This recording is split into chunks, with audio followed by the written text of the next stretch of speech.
se libere mayor cantidad. Eso lo hemos visto en fisiología. Igual acá tienen ustedes toda la formación de los esteroides a base del colesterol, inicialmente colesterol, y que luego se va a convertir en pregnenolona, progesterona, finalmente androstenediona y andrógenos, y al final los estrógenos. Ahora sí entramos a amenorrea. ¿Qué entendemos por amenorrea? Amenorrea viene a ser la ausencia de menstruación, que puede ser transitoria, que puede ser intermitente, que puede ser permanente, y me está diciendo que lo que pasa, hay una disfunción del eje hipotálamo, hipófisis, ovario, vagina. En cualquiera de ellos está el problema. Si hacemos las definiciones, encontramos que la amenorrea es primaria, que es aquella ausencia de menstruación hasta 15 años o más. Y es una amenorrea secundaria cuando hay ausencia de 3 meses con ciclos regulares o 6 meses con ciclos irregulares. Otros autores hablan de que la amenorrea puede ser, como hemos visto, por la presentación primaria, cuando nunca ha menstruado, y secundaria, cuando ha menstruado y ahora no menstrua.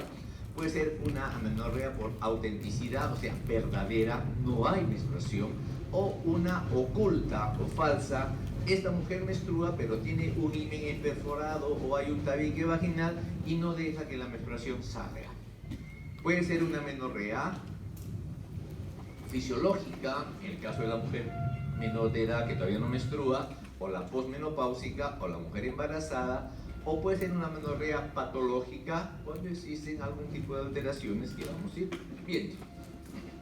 Entonces, si tengo una amenorrea primaria, si una mujer nunca ha menstruado, lo que tengo que pensar es que esta paciente tiene una anormalidad anatómica o genética. No es normal que una mujer no menstrue.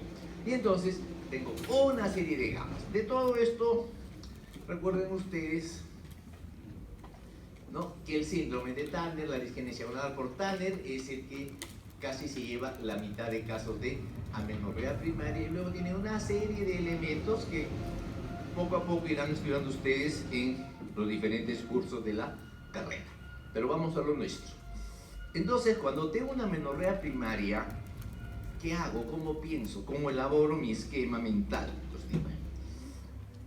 Le hago historia clínica al paciente, le hago su examen físico y lo que me interesa es, ¿tiene caracteres sexuales secundarios presentes? No tiene, o sí tiene. No tiene caracteres sexuales presentes, es decir, no ha desarrollado mamas, no ha desarrollado pilosidad corporal. Entonces, a esta paciente le voy a pedir LH y FSH, las dos hormonas. Y dos cosas pueden ser, o la LH y FSH salen por valores bajos, o la LH y la FSH me salen por valores altos. Entonces digo, si LH y FSH están con valores bajos, quiere decir de que no estimulan la gónada. Por eso es un hipogonadismo. Y como son valores bajos de las gonadotrofinas, ese es un hipogonadismo hipogonadotrófico. En el otro lado tengo FSH y LH altas. Pero pese a que son altas, la gónada no funciona. Es un hipogonadismo, pero como son muy altas las gonadotrofinas, hipergonadotrópico. Aquí no tengo nada que hacer. Aquí, esta paciente, le pido cariotipo para ver si es XX o si es X0. Si es XX, es una mujer y este es un problema de gónada. No sé qué problema será, pero es un problema de gónada. En el otro lado me sale el 45X0. Definitivamente este es un síndrome de Tanner, fin del asunto. Examino a otra paciente y tiene caracteres sexuales secundarios. Le pido una ecografía. ¿Y por qué le pido la ecografía? Para ver, ¿tiene útero o no tiene útero? Si no tiene útero, le pido cariotipo. Si sale XX, es una mujer que no tiene útero. Eso es la agenesia mulleriana o el síndrome de Rokitansky. Pero es un cariotipo 46X0, o sea, es un fenotipo femenino, pero este es un varón. Esto es un síndrome de Morris o la insensibilidad a los andrógenos. Le tomé a otra paciente y sí tenía útero. Y si tiene el útero presente y no menstrua, probablemente tenga una obstrucción del sangrado, es decir, una menorrea falsa. Esta paciente tiene un índice perforado o un septum vaginal que impide que salga la menstruación. Seguimos. Pero la otra posibilidad para hacer el manejo de amenorrea o el estudio es mediante los compartimentos de Esmirov, que ya habíamos visto también en la clase anterior, o en el ciclo anterior, que tenemos los 4 compartimentos. El compartimento 1 que corresponde a útero y vagina, el compartimento 2 que era ovario, el compartimento 3 hipófisis y el compartimento 4 a hipotálamo hipófisis. Algunos de esos pueden estar alterados. Me voy entonces a ver.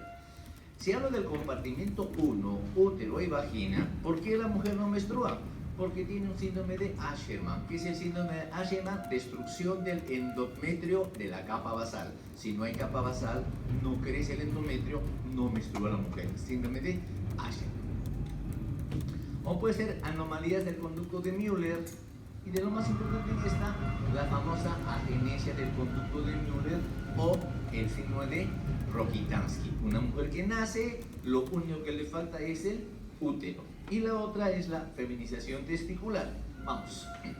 En el caso del Rokitansky es una mujer y solamente queda pues un tercio de vagina, ¿no? Y no se encuentra nada más. Pero el cuerpo es normalmente una mujer. Lo único que pasa es que no menstrua.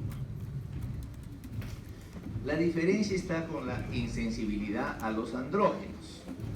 Vimos el año pasado de que para que haya masculino tiene que haber un diferencial, que es el X, perdón, el Y. Y que ese Y genera gónada masculina y de ahí salen los andrógenos. Aquí pasó lo siguiente, igualito. Este es un varón, es un XY, formó testículo, el testículo formó testosterona, pero no se formaron los receptores de testosterona.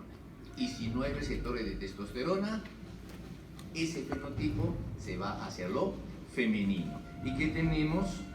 Una mujer. ¿Por qué? ¿A qué se debe esto? A que hay un problema en el receptor de andrógenos, generalmente es una herencia recesiva. Esta es una mujer, lo característico de la mujer es alta, buen desarrollo mamario, pero no tiene desarrollo de vello axilar ni de vello pubiano.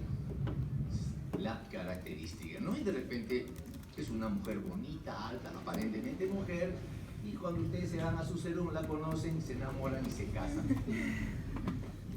Y pasa un año, no hay hijos, 2 años no hay hijos, entonces vienen, pues, me buscan, doctor, mi esposa,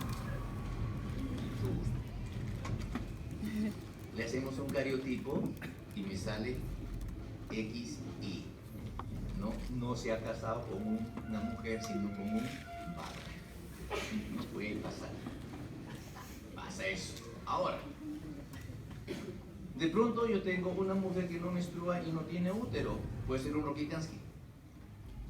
O tengo una mujer que no menstrua, pero que es un varón. Insensibilidad a los andrógenos. ¿Cómo hago la diferencia? Una diferencia es hacerle cariotipo. Si le hago cariotipo y me sale un cariotipo XX, esa es una mujer con Rokitansky. Si me sale el cariotipo XY, ese es un varón con insensibilidad a los andrógenos. Pero no se hace el cariotipo. Me acuerdo que los valores de testosterona en el varón son 3 veces mayor que los valores de testosterona en la mujer. Entonces, ¿qué le hago a esta persona? Le tomo testosterona. Si los valores de testosterona son altos como los de un varón, esa es una insensibilidad a los andrógenos. Pero si contrariamente me sale testosterona baja, 1/3 del valor normal de un varón, esa paciente es una mujer con un Rokitansky. Seguimos. Compartimento 2, estoy en ovario. ¿Cuál es lo más frecuente en el ovario? Ven ustedes lo primero, síndrome de Tanner, el 45X0. Luego hay mosaicismos, mezcla de los cromosomas, y luego vamos a ver la disgenesia gonadal pura y 3 síndromes que siempre los vemos, ¿no? Uno, vamos primero por acá, la insuficiencia ovárica prematura, o lo que ustedes han llamado la menopausia precoz. Aquella mujer que antes de los 40 años deja de menstruar es una mujer que me ha hecho una insuficiencia ovárica prematura, ¿no? Vamos a encontrar algunas mujeres que es el síndrome de ovario resistente, es decir, tienen las hormonas, tienen los receptores, pero los receptores no responden adecuadamente a las hormonas para la respuesta. Y generalmente son mujeres que se casan, menstruan muy de vez en cuando, y cuando entran a tratamiento para infertilidad no responden a las hormonas que se les coloca, lo que me indica la resistencia del ovario, ¿no? Y hay mujeres que nacen sin gónadas, cosa rara, pero se puede ver.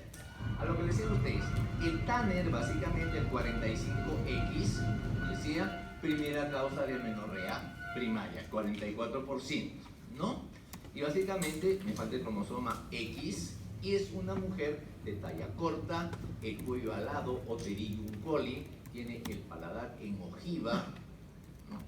Las orejas de implantación baja, y se acompañan de enfermedad cardíaca congénita, ¿no? Anomalías renales, y son de talla corta. La disgenesia gonadal pura, igualito, puede ser en mujer o puede ser en hombre. Cuando es en hombre, cuando es un XY que me hace disgenesia gonadal pura, a eso le vamos a llamar el síndrome de Sawyer. Pero a diferencia de la feminización testicular o insensibilidad a andrógenos, donde hay testículo, hay testosterona, pero no responde al receptor, en el Sawyer es un XY, forma testículos, e inmediatamente que se forman los testículos, estos regresionan. Es decir, no va a haber formación de testosterona, y miren ustedes la diferencia de fenotipo. En el caso de la insensibilidad, era una mujer alta. En el caso del Sawyer, es una bajita. Esas enanitas de circo medias dismorfórmicas que ustedes ven, no, ese es el tipo de un síndrome de Sawyer. Esas se quedan solteras. La feminización testicular, esas sí se casan, ¿no? Por cuestiones estructurales. Chao. Subo, compartimento 3. ¿Qué tengo? Problemas de prolactina, ¿no? O hiperprolactinemia o prolactinoma, o el hipopituitarismo y el síndrome de la silla turca vacía. Como sé que ya han estudiado esto en la clase de endocrino, yo voy a hacer más light nada más, y me interesa básicamente en el caso de prolactina. El aumento de prolactina me bloquea los pulsos de GnRH, por lo tanto no hay FSH, no hay LH, no hay función. ¿Cuál es el problema? Los valores de prolactina. Si una paciente tiene valores de prolactina menos de 100, asumo que es una hiperprolactinemia. Pero si una mujer tiene valores por encima de 100, asumo que hay una tumoración, un prolactinoma. Entonces voy a hacerle una resonancia magnética o una tomografía axial computarizada. Si el tumor mide menos de 1 centímetro, es un microtumor. Y si el tumor mide más de 1 centímetro, es un macrotumor. Sea micro, sea macro, el tratamiento inicial es hormonal. Como no estamos en tratamiento, ahí me quedo. Con el tratamiento hormonal vamos a lograr en los microtumores desaparecerlos y los macrotumores disminuirlos. La parte quirúrgica queda solamente cuando ese tumor me genera alteraciones funcionales, fundamentalmente cefalea intensa o alteraciones visuales, porque justo está detrás del quiasma óptico. Chao. Me vuelvo arriba, compartimiento 4, ya llega al hipotálamo.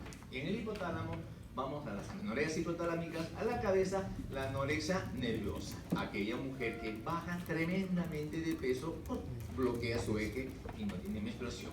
Tenemos la amenorrea y ejercicio, es decir, aquella paciente que se aloca con el gimnasio y se mete al gimnasio porque se siente muy bien en el gimnasio y todos los días hace gimnasio y termina desapareciendo casi su capa grasa y solamente es masa magra. Y necesitamos grasa para que haya adecuada menstruación. Y finalmente una malformación a nivel de hipotálamo, el famoso síndrome de Kallmann, que es la amenorrea con anosmia. Es lo que nos interesa básicamente, ven ustedes. La disfunción hipotalámica, peso excesivo perdido, es la causa más frecuente de las amenorreas hipotalámicas.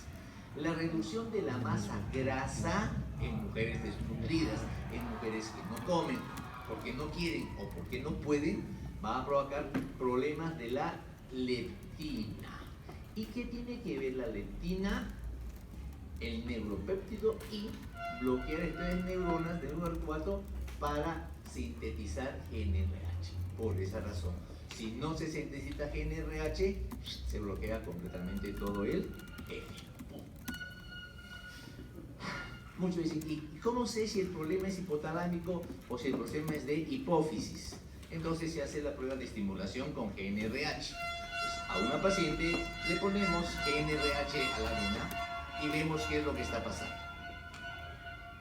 Si yo le pongo GNRH a la paciente y luego a la hora le saco sangre y veo de que la FSH y la LH ha aumentado, quiere decir que esa hipófisis está bien.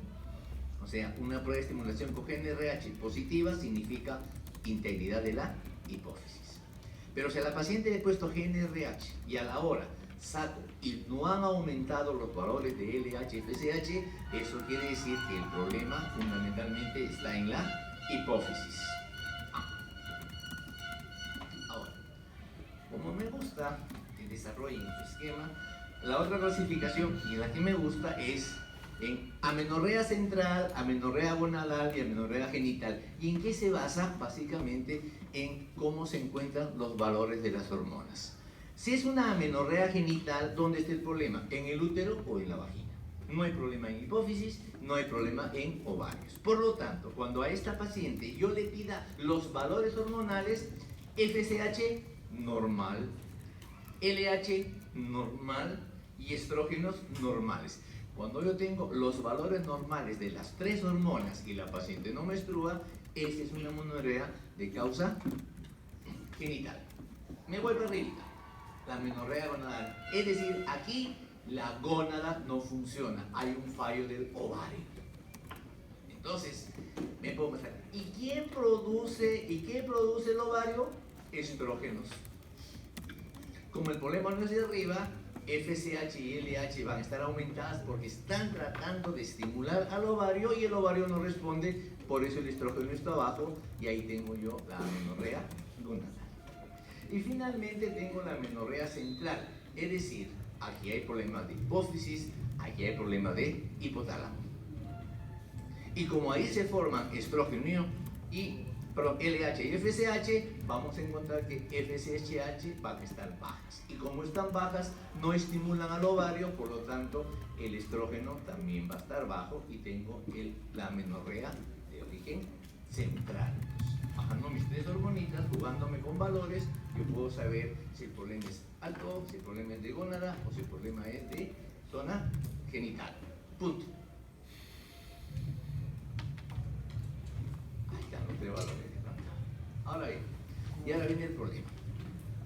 La amenorrea secundaria, aquella mujer que menstruaba y ahora no menstrua. ¿Cuál es la primera causa de la amenorrea secundaria? Embarazo. La segunda causa, hiperprolactinemia. Y la tercera causa, hipotiroidismo. Pues, esa es mi escalera. ¿No? Entonces, cuando tengo una paciente, y acá está él, miren, cuando tengo una paciente, ¿no?, que viene por amenorrea, que es lo primero que le pido, beta-HCG. Beta-HCG negativo, le voy a pedir prolactina y TSH.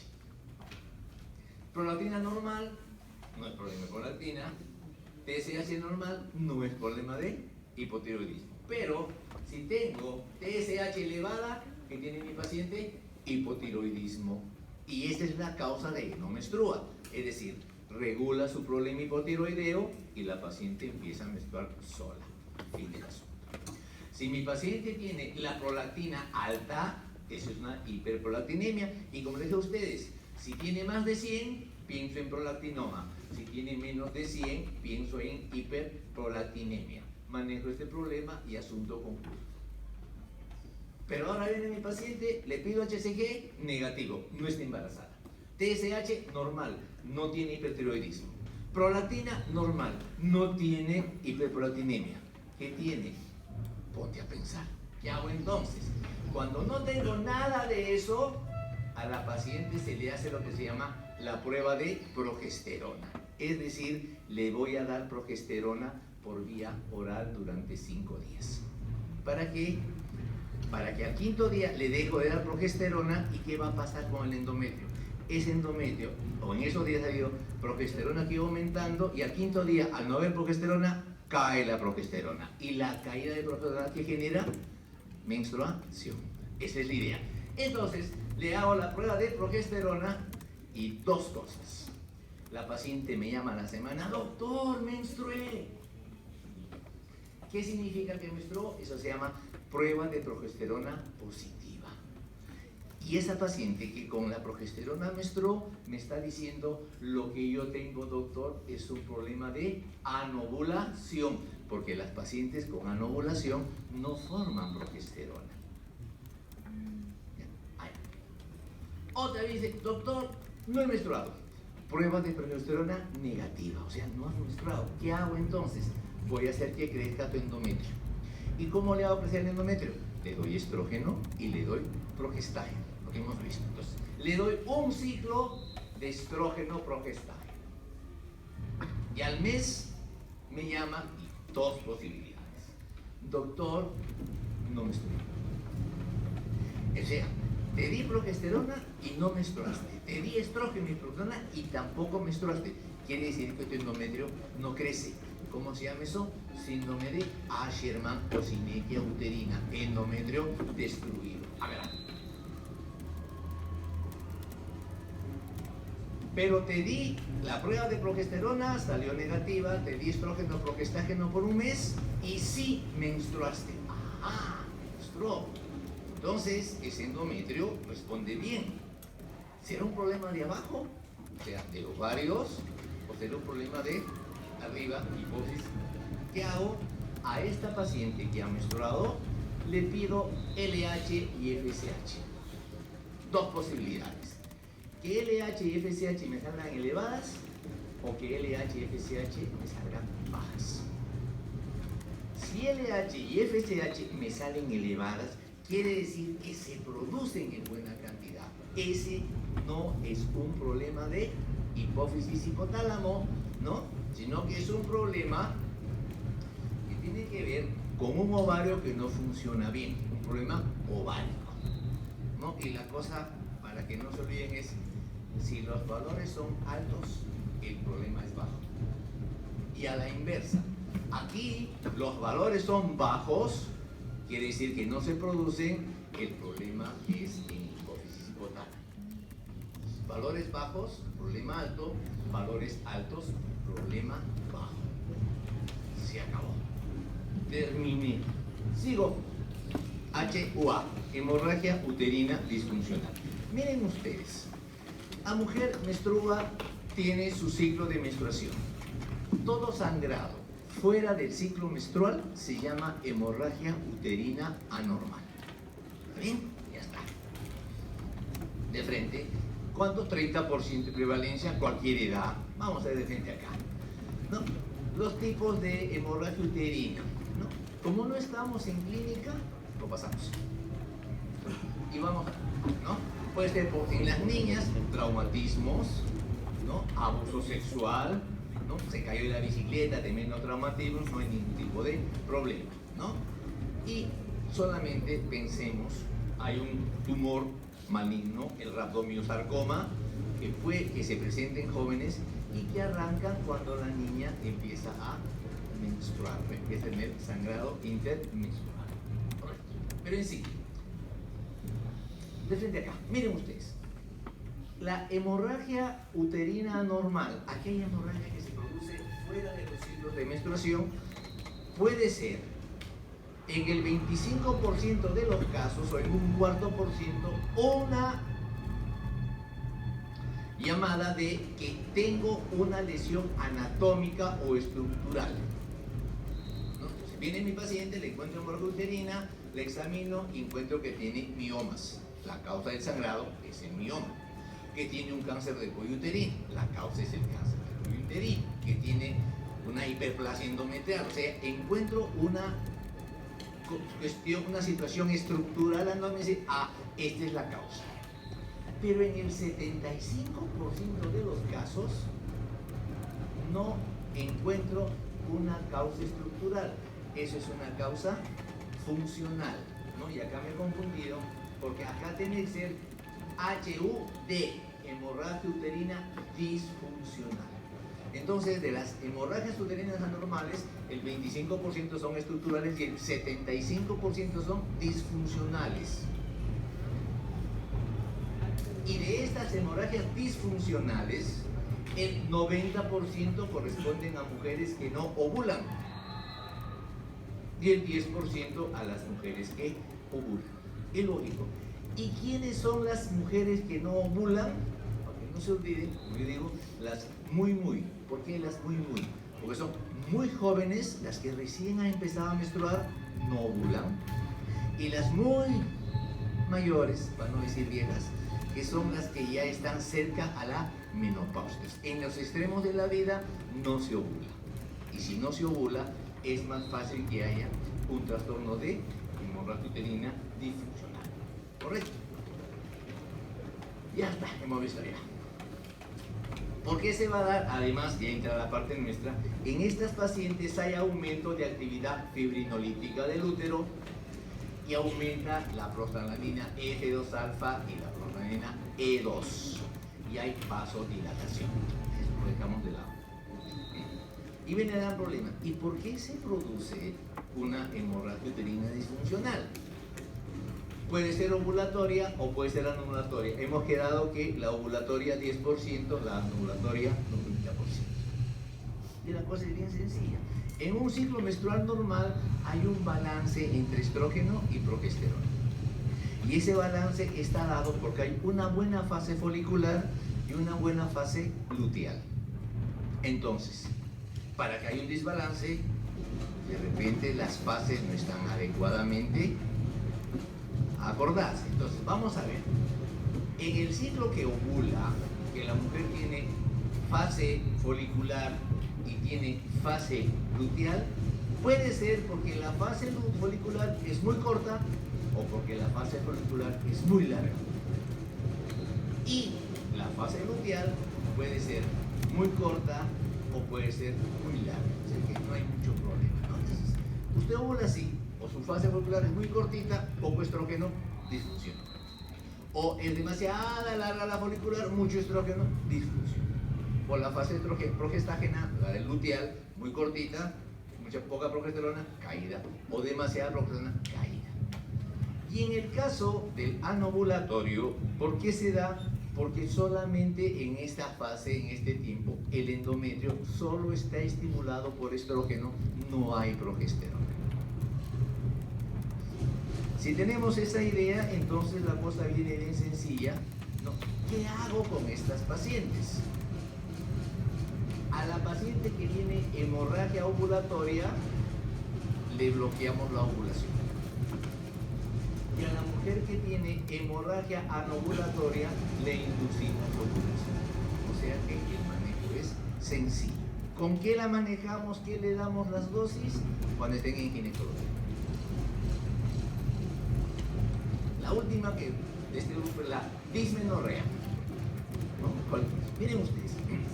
En dismenorrea, el cólico menstrual, calambre abdominal, qué sé yo, prevalencia de 20 a 90% de mujeres. Tiene que ver con aspectos socioculturales, ahorita discutimos, alteran la calidad de vida porque esos días la paciente con dolor, con fastidio, no estudia bien, no viene bien, el carácter se le pone antipatiquísimo, ¿no? Y eso le permite pues faltar al trabajo o faltar a la universidad, ¿no? No vino al seminario porque estaba con dismenorrea. A ver qué creen. La dismenorrea puede ser primaria o secundaria. Ya que habiendo no importa. ¿Cuándo digo dismenorrea primaria? cuando luego de estudiar a la paciente no encuentro una enfermedad que me demuestre que esa es la causa de su dolor. ¿Y cuándo es dismenorrea secundaria? Cuando encontramos una causa que es la que genera la enfermedad. Y van a ver ustedes que en dismenorrea secundaria generalmente es problemas de endometrio. ¿Ya? Y desde aquí vayan quitándose un concepto que yo odio. Quien no sabe de dismenorrea dice, tómate una ecografía para ver si tienes quistes. Los quistes no duelen. Entonces, si usted tiene un médico que le manda una ecografía para ver quistes por dolor, es un chamán. ¿Está bien? Ya está. Ahora bien, dismenorrea primaria, prevalencia 50-90 de edad reproductiva, y conforme aumenta la edad, va disminuyendo la dismenorrea. Factores de riesgo para dismenorrea: menores de 30 años, índice de masa corporal de menos de 20, o sea, tasa normal de peso. Menarquia ante los 12 años, aumento del tiempo de menstruación, aumento del flujo menstrual, antecedentes de asalto sexual o disposición familiar para la dismenorrea. ¿Correcto?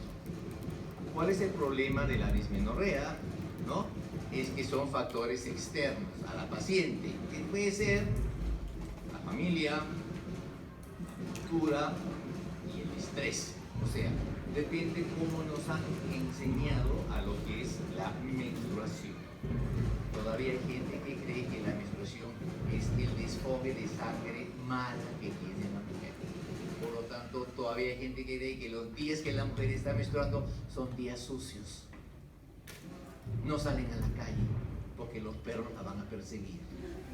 No se lavan el pelo porque se les corta la menstruación. No chupan limón porque se corta la menstruación. Son mitos primitivos que todavía se siguen manteniendo. Sobre eso, ¿no?, viene el otro problema, que son los factores psicológicos que dependen de cada persona, ¿no? Mecanismos de aprendizaje, cómo aprendió, personalidad, proceso de conflicto o de intereses o de identificaciones. Miren ustedes, las únicas que menstruan son las mujeres. Hay muchas mujeres que son mujeres, pero que en el fondo no aceptan su condición de mujer. ¿Por qué? A veces por culpa de los papás. Hay papás que quieren tener un hijo hombre y esa niña es mujer. Pero, ay, no importa, pero yo he comprado todo para que sea hombre. Esa niña nace y el papá, que quiere tener un hombre, la trata como hombre. Le enseña a jugar bolitas, fútbol, le enseña a decir palabras, carajo. Le enseña a tomar, le enseña actividades eminentemente masculinas. Todo va bien hasta el momento en que la niña menstrua, porque la menstruación le recuerda, oye, tú eres mujer, no eres hombre, los hombres no menstruan, las mujeres sí, y ese es un conflicto para ellas. Entonces, pues, eso es un factor que va a ayudar. Hay otros factores psicológicos donde muchas personas quieren tener la concepción de la lástima. Pobrecita, le duele, soporte. Ay, me duele. Usan, manejan su dolor para otro tipo de cosas. Profe, me jalé porque estoy menstruando. Bueno, a eso se suman los factores hormonales. ¿Por qué? Porque cuando se produce la menstruación, a una caída de progesterona y un ligero aumento de estradiol, ¿no? Y factores hormonales como prostaciclina, leucotrienos, luego oxitocina, vasopresina y finalmente catecolaminas. Es decir, es un juego de una serie de elementos. ¿Cómo es la cosa? Vamos viéndolo así. Entonces, cuando se produce la menstruación, hemos quedado que hay vasoconstricción y eso me lleva a isquemia del endometrio. Los fosfolípidos de la pared de las células endometriales se liberan y ahí juega la fosfolipasa A para convertir los fosfolípidos en ácido aláctico. Y la COS2, que es la cosinducible va a hacer que la araquione se convierta en tromboxano y la prostaglandina F2-alfa, eminentemente contractil. Esa prostaglandina F2-alfa, por efecto de fosfolipasa C, va a permitir que el calcio entre a la célula muscular, se produce la contracción de aquí no lo he puesto, pero así como tengo la fosfolipasa, tengo la lipoxigenasa, que va a formar los leucotrienos, que también intervienen en la génesis. Y entonces tengo la patogénesis. ¿Qué pasa? Miren ustedes. Este estradiol y la proteína F alta han aumentado prostaglandinas, me aumentan el tono basal. ¿Cuál es el tono del útero? 10 milímetros de mercurio. Me lo van a aumentar y me van a generar contracciones uterinas incoordinadas y arrítmicas. Y la presión intrauterina aumenta de 150 hasta 400 milímetros de presión. Imagínense el intenso dolor que genera. Pero, ¿qué pasa? ¿Qué pasa cuando yo tengo el aumento de presión intrauterina mayor que la presión sistólica? No va a ingresar sangre a la zona uterina y eso va a generar isquemia, y esa isquemia es la que me genera el dolor. ¿Listo? ¿No? Entonces, como ven ustedes, los leucotrienos influyen, ayudan, ¿no?, para que haya severidad de menorrea. Las enzimas fosfolipasa A, que cometen el polígono araquiónico, y la apariencia de la COX-2, y el hecho de que haya prostaglandinas, que la COX-2 esté bajo control hormonal indirecto. Todo eso en general me da. ¿En qué momento estoy hablando del ovario con sus quistes? Bien, ustedes, no hay nada que ver, es un proceso diferente. Entonces, la clínica, el dolor de 2 días antes, calambres, no estamos en clínica, lo pasó. Y el tratamiento solamente como indica. ¿Cuál es la idea del tratamiento? Disminuye el dolor. Puede ser no farmacológico, calor local, ejercicios, técnicas de relajación, o si no, el tratamiento farmacológico.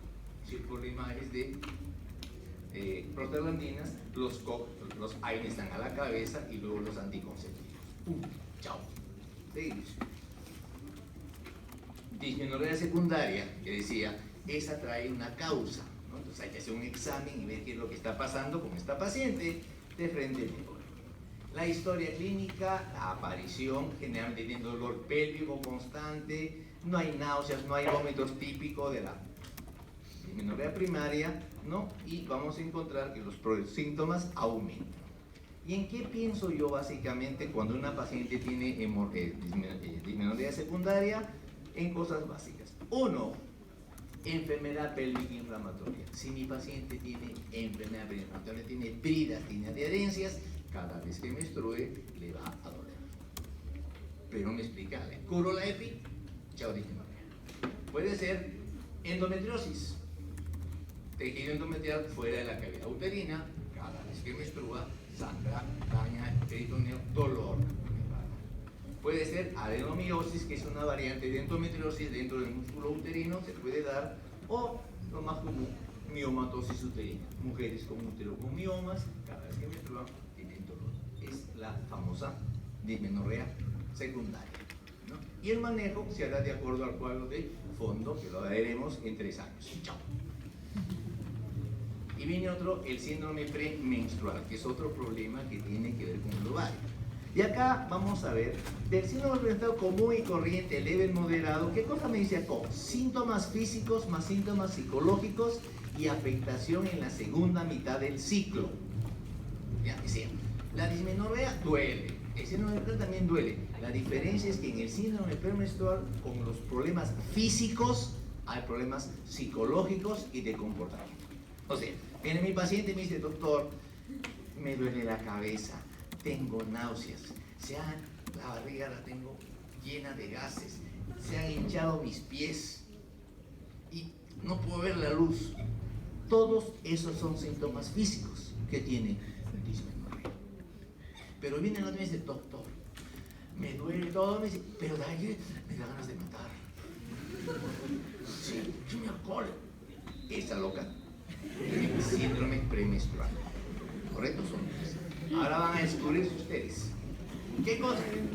El síndrome disfórico premenstrual o el síndrome premenstrual severo, ¿qué me dice la Asociación de Psiquiatras? Es la forma severa del síndrome premenstrual con síntomas de enfado, irritabilidad, tensión interna, interfieren con la vida de la mujer. Acá va. Miren, ¿con qué se acompaña el síndrome premenstrual? O sea, aparte de su menstruación con dolor, esta mujer tiene irritabilidad, depresión, tendencia al llanto, ansiedad, tensión, labilidad emocional, pérdida de concentración, confusión, falta de memoria, intranquilidad, explosión temperamental, tristeza, aislamiento, o sea, una mujer.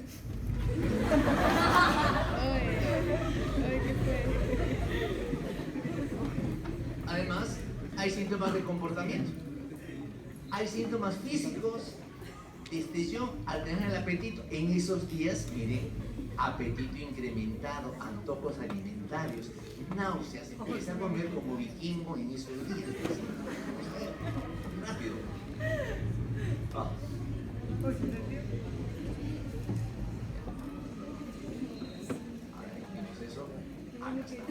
¿Cuál es la razón de estos problemas?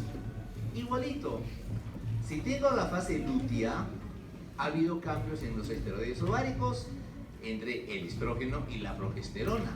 Miren, disminuye la progesterona y esto, los metabolitos de la progesterona son ansiolíticos. Si no hay esos, la paciente está más ansiosa. Deficiente en de progesterona y una respuesta normal a las concentraciones. Además, en estas pacientes tengo disregulación de calcio. Y acá viene el gran problema. Alteración de neurotransmisores. Miren quién está en negrita. La serotonina. ¿Y qué me da la serotonina? El buen talante. Y si me falta serotonina, ¿en qué entro? En depresión. Entonces, ese es el problema de la paciente con premenstrual. Síntomas, miren, un montón, pero venden de todo. Apetito. ¿Cuál es el problema? Básicamente, y eso creo que lo entienden, ahora no hay problema. Pero pasa con mis alumnas para el residentado. Además de los síntomas que hemos visto, el problema del síndrome premenstrual genera alteraciones cognitivas. Esa paciente tiene menos capacidad de concentrarse, menos capacidad de recuerdo. Imagínense que el día del examen para el residentado, ella está con su síndrome premenstrual. Así haya estudiado 2 años seguidos, no va a ingresar, porque tiene ese problema. Por eso la idea es manejarlo y tratarlo antes de que esas cosas lleguen. ¿Qué hacemos? Ya, se me fue todo. Ya, entonces, básicamente, ¿no? Entonces, en el síndrome premenstrual, que les quede bien claro, quienes tienen síndrome premenstrual son mujeres que ovulan. Por lo tanto, si yo le doy anticonceptivos y la mujer no ovula, ya le quité el problema de el dolor. Solo en aquellas pacientes que me hacen síndrome premenstrual severo, tendré que darle tratamiento antidepresivo en esos días en que está con su problema. Fluoxetina, sertralina, se le dará en esos días para esa disregulación de serotonina se la pueda acomodar. Listo. Y para acabar, ya me cansé, vamos a ver el síndrome de ovario poliquístico, lo ultimito. ¿Está bien? Miren ustedes. Definir el ovario poliquístico, una gran pelea entre el Instituto de Salud de Estados Unidos, entre la Sociedad de Exceso de Andrógenos y finalmente en un acuerdo en Rotterdam se estableció en el 2003 los criterios para ovario poliquístico que hasta ahora se mantienen. Es decir, una mujer con ovario poliquístico va a presentar de estas tres 2 cosas. ¿Qué presenta?